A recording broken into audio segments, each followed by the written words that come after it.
నబీ కరీం సల్లల్లాహు అలైహి వసల్లం వారు చెప్పారు, తనను నాశనం చేసేటువంటి విషయాల్లో మూడో విషయం ఏంటయ్యా అంటే తనను తాను పొగుడుకుంటాడు. తనను తాను పొగుడుకుంటాడు. నేనేం చేశాను అనుకుంటున్నా? మొత్తం చేసింది నేనే సార్. ఈ మసీదు కట్టించింది, ఆ మదర్సా కట్టించింది, వీళ్ళందరికీ చేపిస్తుంది, ఇదంతా నిలబడదా నేను చేశాను. నేను అసలు నేనంటే ఏమనుకుంటున్నారు మీరు? అతనికి ఒక ప్రజెంటేషన్, సబ్ కుచ్ మై ఇచ్చే, నేనే చేశాను, నా వల్లనే ఇది మొత్తం అవుతుంది. నా అన్నాహం, నేను అన్న మొత్తు మనిషి చేసినటువంటి సత్కార్యాలు మొత్తం వ్యర్థమైపోతాయి. ప్రపంచాన్ని పరిపాలించారే వాళ్ళు, రేత్రిపూట గురకావాణిలాగా కాపలా కాశారే. ఎవరు తెచ్చారో అర్థం కాకుండా భుజాల మీద ముద్రలు పడే విధంగా ప్రజలకు సేవ చేశారే. ప్రపంచంలో ఎవరికి వాళ్ళు తెలియదు వాళ్ళు చేసిన కార్యాలు. లైలతుల్ ఖద్ర్ కూడా ఎంతో ఉన్నతమైనది, 1000 రాత్రుల కంటే శ్రేష్టమైనది. కానీ ఏ రోజు కూడా ఏ రాత్రిలో ఉందో బయటపడదు. కానీ మనం ఇంత చేసి అంతమందికి ఫోటోలు, పాంప్లెట్స్, వాట్సాప్లు, ఫేస్బుక్లో, ఇన్స్టాగ్రామ్లో, అస్తగ్ఫిరుల్లాహ్. తనను తాను పొగుడుకునేవాడు.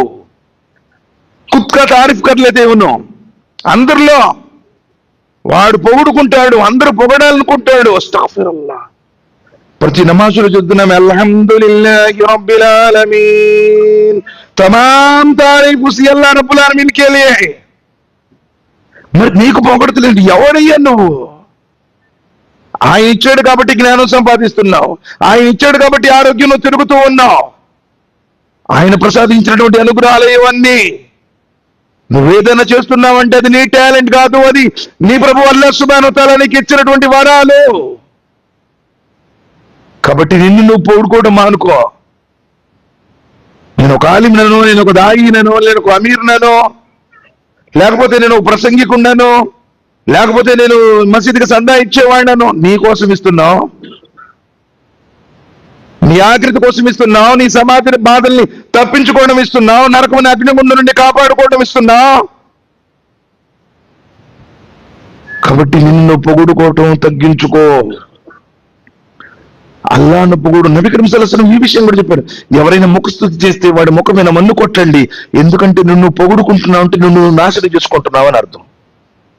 కాబట్టి ఈ 3 విషయాలు నబీ కరీం సల్లల్లాహు అలైహి వసల్లం చెప్పింది. ఎవరైతే ఈ 3 విషయాలు సంపాదిస్తారు కానీ పిసినారితనం వహిస్తారు, నాశనం చేస్తుంది.